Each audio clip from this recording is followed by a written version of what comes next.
the importance of freedom. Live from Studio 2, this is the Rob Ceru Program. Hello, Westchester, and welcome to Rob Ceru Live. I just want to tell you, as each month, each week, and each day passes, it seems that we're getting closer and closer to losing our fundamental freedoms that this country is built on. Every day, millions of uninformed Americans, by choice or not, all know something is wrong but don't know how to fight back or are afraid to exercise their freedom of speech.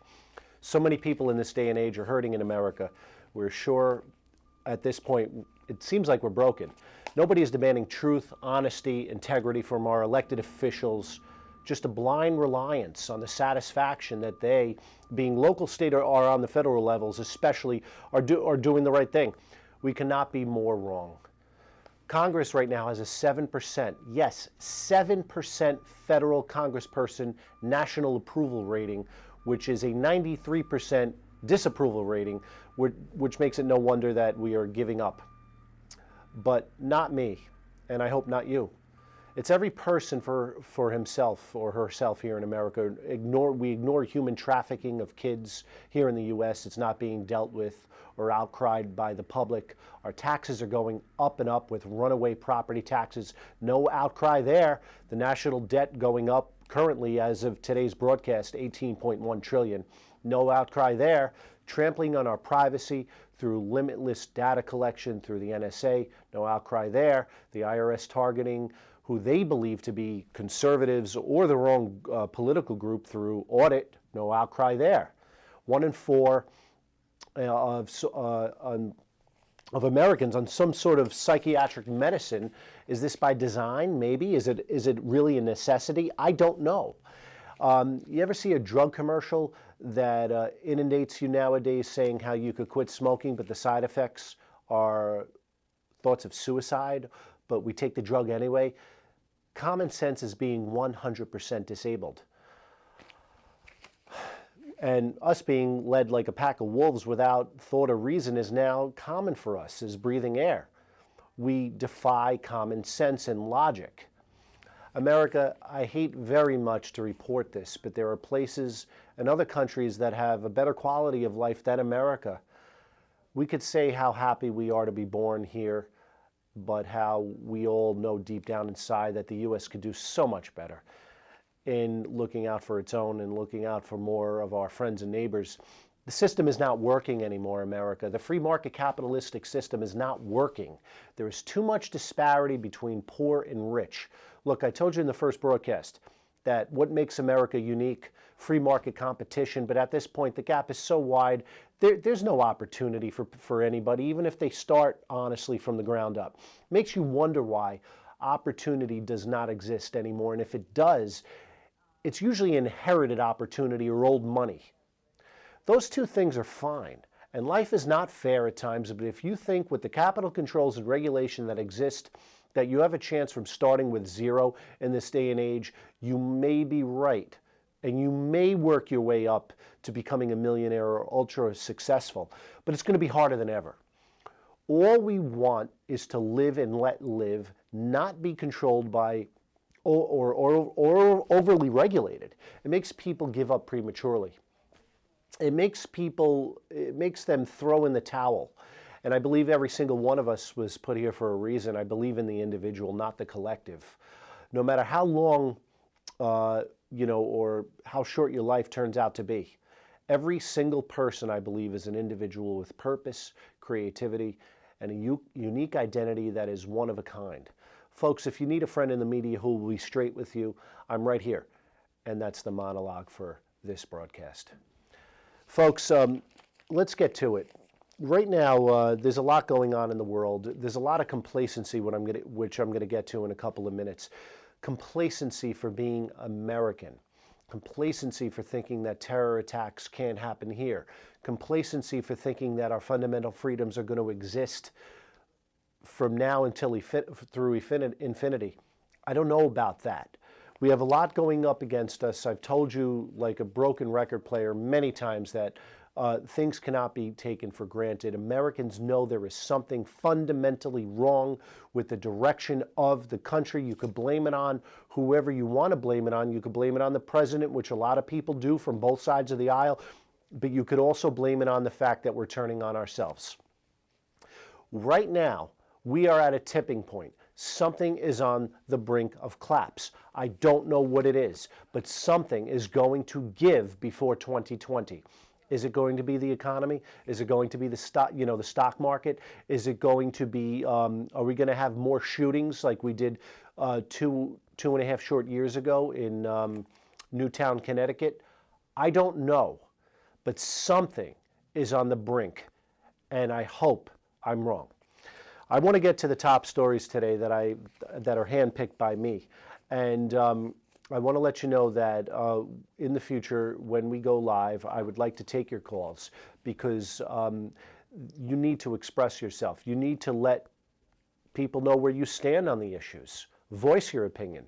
We still have freedom of expression and freedom of speech for the time being, and I just want to let you know that I would like to take your calls no matter what side of the aisle you're on. I'm not going to judge you based on a political party. I want to know what you think, where you feel we're going. We could have philosophical discussions. We could talk about any issue you want, whether it being local, state, national, or world. That's what I'm here for. There was a German Airbus, onto my first story, a German Airbus A320, a plane that crashed into the French Alps, killing over 150 passengers. They don't understand exactly what happened. What bothers me about this story is that the initial report said a distress call was made by the pilots at 10:47 a.m. on the day of the crash, but French authorities later said that this is not the case. We already have cover-up, potential cover-up happening, and when I look at the when I look at stories like this, planes disappearing, planes crashing are becoming more commonplace nowadays. The dead believed to be 45 Spanish and 67 German nationals, and supposedly there was 16 German teenagers returning from an exchange trip to Spain where they booked this plane, but school officials would not say if the group had actually boarded. You can't get any information straight anymore, which makes my job even tougher. But I have to give you with the information that is presented to me. They said, according to the French weather station, that this A320 crashed, says that the weather conditions at the time and the altitude that it was flying were okay. There was no, it was completely clear up 38,000 feet and almost no winds. So the question is, what exactly happened? Eyewitness accounts are saying that the aircraft was flying very low, so obviously it wasn't at 38,000 feet. Quote from one eyewitness says, "There was no smoke or particular sound or sign of anything wrong, but at the altitude it was flying, it was clearly not going to make it over the mountains," an eyewitness told BFM TV. Quote, "I did not see anything wrong with the plane, but it was too low." We've yet to find out what happened to this plane. German Airbus crash, killing all 150 passengers on board, is from this Airbus was flying from Barcelona to Dusseldorf, where it crashed. And we have to, we can't get used to stuff like this. We have to understand that when things like this happen, the truth is all we want. Whether you're a reporter, like myself, whether you're a civilian, we want truth. We want to know what is happening. We don't want a mask put over us and propaganda created, because that's how you get conspiracy theories, and that's how things never come to light, never gets shed on anything. Cover-ups are bad. We want truth. We don't know if there's any cell phone footage of this plane crash or anything else that that could shed more light on it. There will be an investigation. We're going to be following up on this as if I could get some additional information on this. This is a tragedy, and it seems like it's happening more and more. On with a very big story. Iran, who President Obama declared should be the mayor, if you will, of the Middle East, they're endorsing a nuclear EMP attack in the United States. EMP. I need you to remember that. It stands for electromagnetic pulse. What it simply means, folks, I've been studying this for some time now.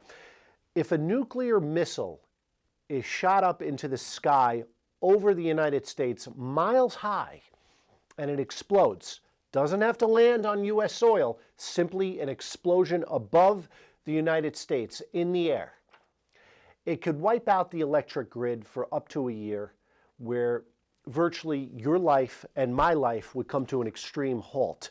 There would be nothing, no computers, no cars, no cell phones, no telephones, nothing for 1 full year at least to get the grid going back again. The problem that I have with this is that the EMP commission that was appointed by the House committee refuses to pour in $500 billion to reinforce and harden the system.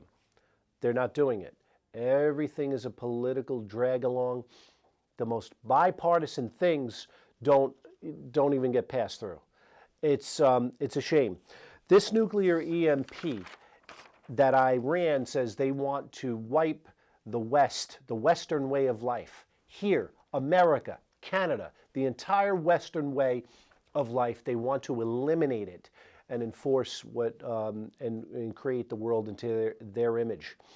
The suspected for years of plotting to dismantle the U.S. electric grid, American officials have confirmed that Iranian military brass have endorsed a nuclear electromagnetic pulse explosion that could attack the country's power system. They're endorsing it. It's been confirmed. American defense experts made the discovery while translating a secret Iranian military handbook, raising new concerns about Tehran's nuclear talks with the administration. Iran has been attempting to make a nuclear weapon for a couple of years now, and they're pretty darn close if they don't already have nuclear weapons, which I believe they very well may have nuclear weapons at this point. The quote, Iranian military documents describe such a scenario, according to the article, including a recently translated Iranian military textbook that endorses nuclear EMP against the United States. This is from a source. A knowledgeable source also said that the textbook discusses an EMP attack on America in 20 different places. Now, here in America, you have Arizona Republican Trent Franks, who is leading an effort to protect the U.S. electric grid from such an attack, has recently made similar claims based on the document translated by military authorities, while we just sit here and remember what I said at the beginning of the broadcast, we become complacent. Nobody would dare do such a thing to America. Did we forget 9/11/01 that quickly? Did we forget other attacks that happened on the 1993 World Trade Center bombing? Folks, you have to understand something. Terrorists are very, very patient. They will wait their turn, they will wait their time, they will wait for the perfect time. That's how they operate. Now, we have confirmed, this is coming from military brass in Iran. Iran, they want to do damage to the United States. This is not good. This is really not good stuff.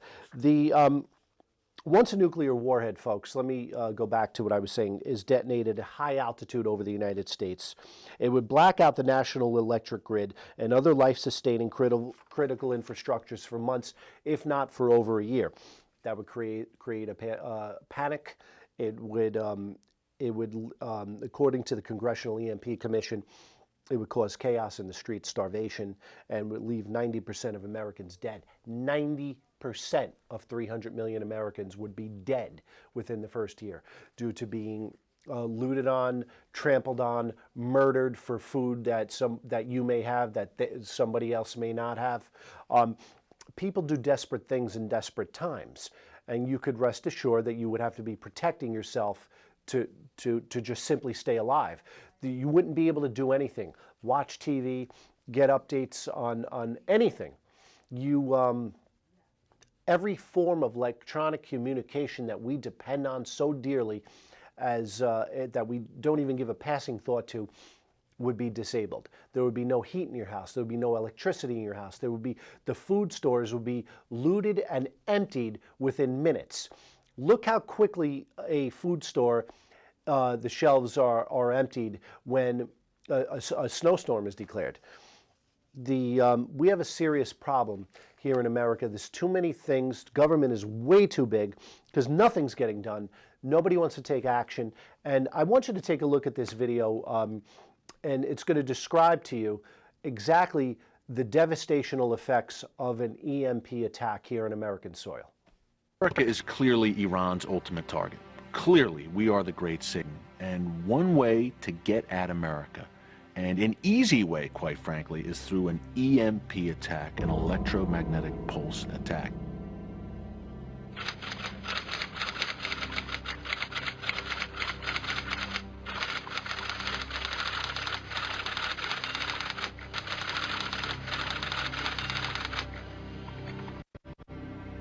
Consider every major city in America, how does it get its water supply? Consider that every major city in America, its average food supply on hand is 21 to 28 days. Consider, where do we get our medication? Consider what happens in nursing homes and hospitals. What happens to our transportation grid? Anything driven that, well, most of them have computers in them, they're all gone.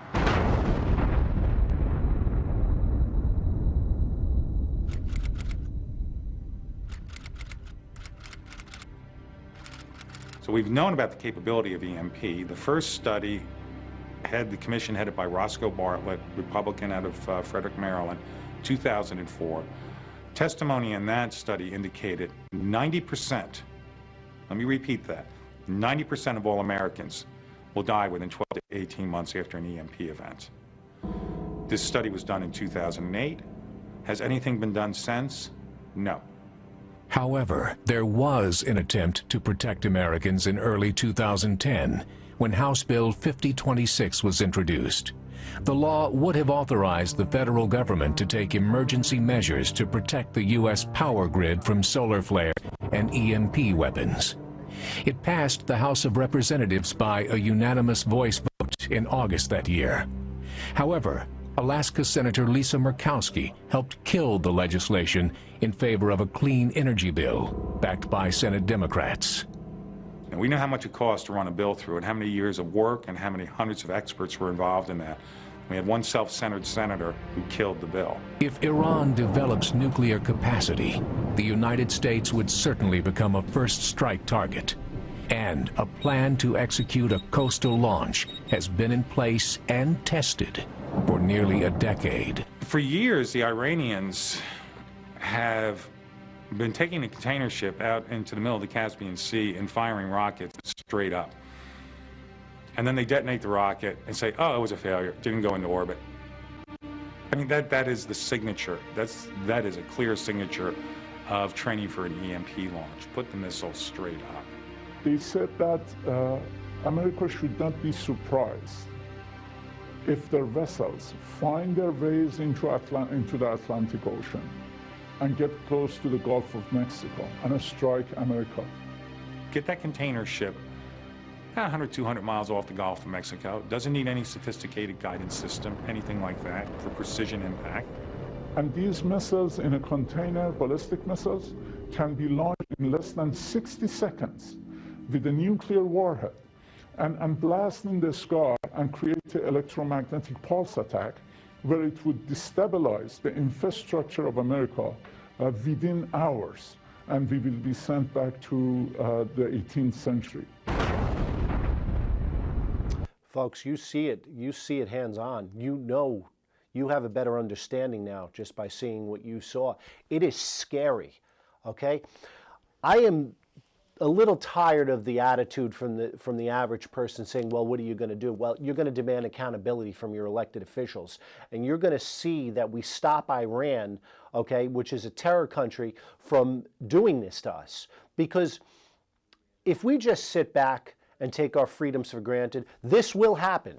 I guarantee you this will happen at some point.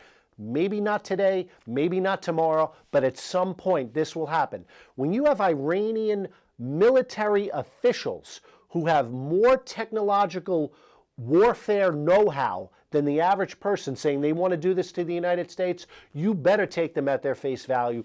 You better listen to what they have to say. But you know what the thing is? not only do we need to harden the electrical system, we need to also, if necessary, dismantle Iranian's nuclear powers, which we're not doing. We talk about sanctions, we talk about this, we talk about that. All we do is talk nowadays. America is going to get pounced on, which is going to make 9/11/01 look like just a minor terror attack, if you will, if we don't do something soon. Because not only are the borders open that I've spoken about in the past, but also we have big financial problems, but also now, if a nuclear explosion does happen, where do you go with that? Where do you go with that? I mean, there's so many things we could do to prevent it. As a nuclear superpower ourselves, the United States of America, which supposedly has the best military in the world, we just sit back in complacency and say, oh, that'll never happen here. Or what am I going to do? You need to hold accountability, whether it's your local township, Larchmont, Mamaroneck. I'm not familiar with local politicians. I don't interview local or federal or state politicians unless I know them inside and out. It's not my thing. I don't believe most of them, but you need to hold them accountable here locally and make sure you vote for term limits and get them out when their time is up. You can't have lifetime politicians who are become, in bed with special interests, because eventually power, what's that saying? Absolute power eventually corrupts, and power, corrupts, something like that. It happens. It becomes a self-serving, narcissistic interest. You have to demand accountability. You have to demand term limits from your local, state, and federal politicians. You must vote for term limits and get these people out. Once they serve there, whether they do a good job or not, the good ones will say to you, term limits, or I have no right to be here for longer than, 1 or 2 terms. I agree. Okay, that's how it should be. But we are trusting our politicians like they are gods. We're taking it for face value that they're looking out for us. And let me tell you something, I couldn't be further from the truth. Get to know your politicians. Look up your town's website. Look up the people. Look up their accomplishments. Look what they vote for. Look what they don't vote for. And make your own informed decisions. Get involved with the voting process that you have as a free American, and vote. Vote. That's your power tool, to vote. Get out there and vote. Don't just take it for granted that somebody in office currently is the best candidate. Get out there and vote, and email them, call them, voice your opinions to them. Who the hell are they? They're you and me. They work for us. We don't work for them.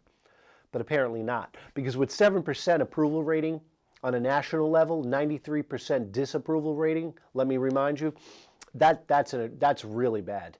That's really, really bad. Hold accountability. Moving on tonight, folks, and I'm so looking forward to taking your calls in the future as I get better at this TV thing and more comfortable here. I look forward very much to taking your calls, because I want you to get to know who I am. I want to get to know who you are. I encourage and want your phone calls. I want to hear your voice. I want to hear your opinion. Forget about the political correctness. Say what's on your mind. Mean what's on your mind. I want people to actually be participants in this show, so we could all make the world a better place. Folks, I want to talk to you a little bit tonight about, there's 3 terror groups that I'm sure you've heard: ISIS, Al-Qaeda, and Boko Haram, which you may or may not heard of. Boko Haram is these 3 groups are working together to make the, in a joint effort to do training attack. They're actually training in a place called Mauritania, and it's in the Sahara Desert.